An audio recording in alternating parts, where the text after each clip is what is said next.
Oui. Principalement. C'est presque comme vous pour la musique, mais moi c'est le sport. Et sinon, tout ce qui est dans le domaine du soin, finalement, du bien-être des gens. Voilà. Du soin de quelle sorte? De quel soin psychique, soin physique? Soin. D'accord. Soin généraliste. Voilà. Mais je suis réceptif à cette notion de soin et je la conjugue souvent et avec l'aspect musical, si bien que souvent, en fait, je ne la distingue pas. Je parlais tout à l'heure que c'était comme un médicament, on n'avait pas besoin de le prendre. Mais en fait, tout s'agglomère vers la musique. Ma conception de la musique est en fait, c'est un ordre qui avale beaucoup de choses et le reste est périphérique. La littérature est la première couronne de cette périphérie, et puis effectivement, après, il y a d'autres choses, mais le noyauture, comme je disais, la tôle, c'est la musique. À partir de là, il y a beaucoup de choses qui peuvent m'intéresser, et c'est une constellation d'étoiles. C'est pas le signe, voilà, la musique est le soleil, et qu'il y a une constellation d'étoiles plutôt. Bref, et le fait, à partir de là, ouais, pourquoi pas? Mais c'est pas en soi, effectivement, quelque chose que je considère en tant que tel. C'est pas quelque chose que je considère en tant que...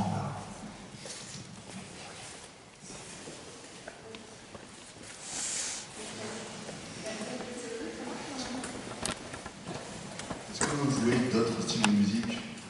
Vous faites que du classique?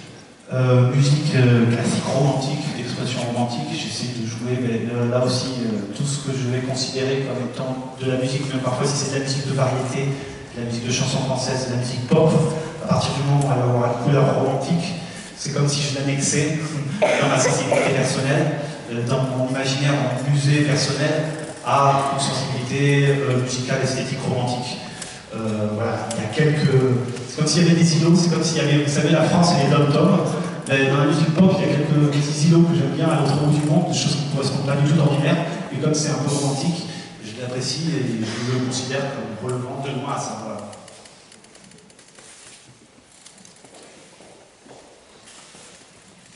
Je voulais vous poser la question de quelle est votre implication dans la lutte contre les discriminations?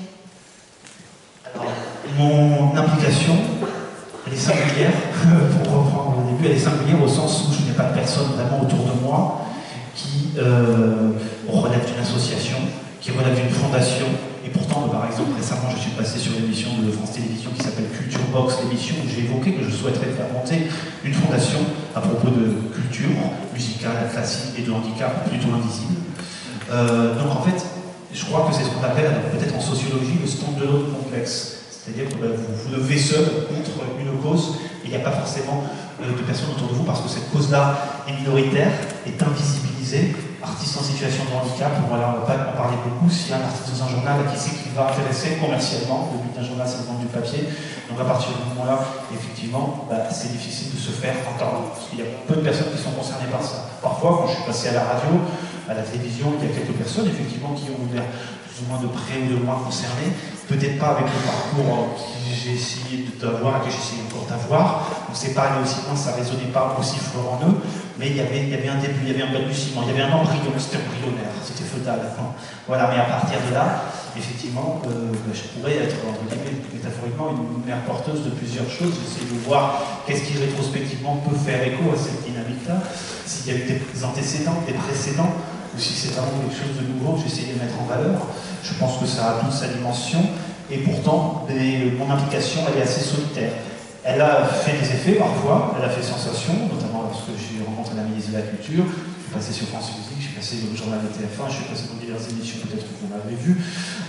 Donc il y a eu un écho, il y a eu un chemin buissonnier, mais non identifié comme un ovni, à partir duquel, effectivement, on a considéré comme cette implication comme intéressante, comme valeur largement des tours, et on ne savait pas quoi faire à partir de là. Voilà.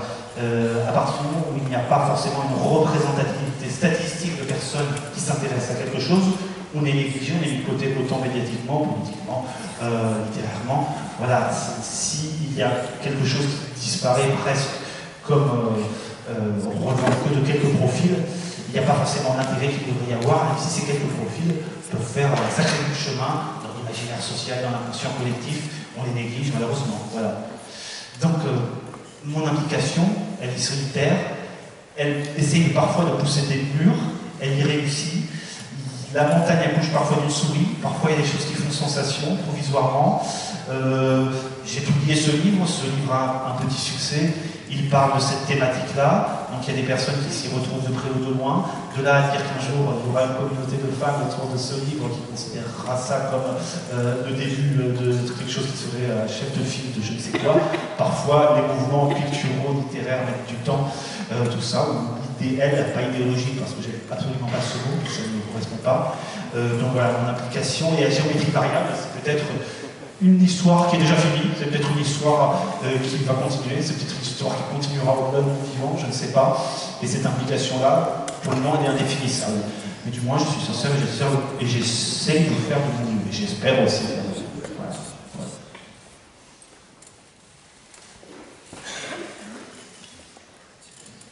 Alors, je vais vous interpréter une œuvre. Laquelle voudriez-vous entendre maintenant? J'ai joué du Franz Liszt, du Satie, du Chopin.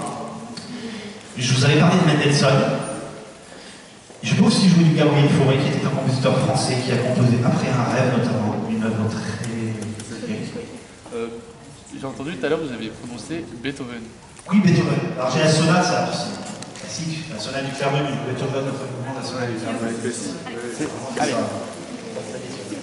Est-ce que vous sauriez faire le requiem de Mozart? Le requiem de Mozart, il est pour chœur, orchestre et voix. Alors un piano, c'est un orchestre miniature, mais un chœur, orchestre et voix miniature. Je ne sais pas, certes on est dans une église, généralement en plus ça se joue dans des cathédrales. Là ce serait quand même une réduction orchestrale et architecturale très forte. Mais oui, il y a des arrangements pour piano, mais peut-être la joue pour les gens qui jouent, j'ai pas la partition. Mais c'est un très bon voix. C'est une très bonne voix pour le requiem de Mozart. Est-ce que vous avez une œuvre préférée? Une œuvre qui est au-dessus de toutes les autres pour vous?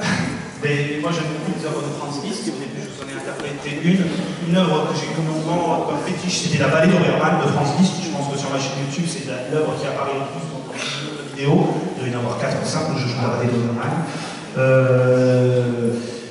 Après il y a des œuvres que je travaille, vers lesquelles j'aspire à être en mesure de les interpréter et qui pourraient être des œuvres que j'aime, comme vous dites, un peu par-dessus d'autres, mais pour le moment je ne suis pas en mesure de les jouer. Voilà, après...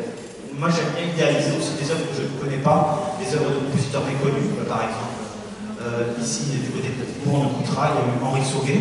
Je pense qu'il y a plusieurs de ses partitions qui ont été égarées. Il y a eu des compositeurs romantiques. Il y en a eu un qui est né dans ma commune, à Mérignac, un compositeur au début du XXe siècle, Jean-Pierre Duclerc. Voilà, parfois j'essaie de recomposer des œuvres qui n'existent pas encore, et c'est elle aussi. Non pas, c'est pas une musique qui existe, mais ça m'aide à vivre aussi d'imaginer qu'il y a des musiques qui n'existent pas, qui attendent d'être jouées. Et c'est celles-là, je les aime, c'est celles-là que j'aime par-dessus. Voilà. Et c'est poétique comme idée de réponse. Et si vous faisiez plaisir et puis vous jouiez ce que vous voulez, en fait? Faites-vous plaisir? Je vais démocratiquement répondre à la demande de la sonate du clair de lune, là, peut-être. Ouais. Mais après, si vous voulez, je pourrais terminer, après, si on a encore quelques minutes, en l'occurrence avec une. Et je terminerai avec le rêve d'amour.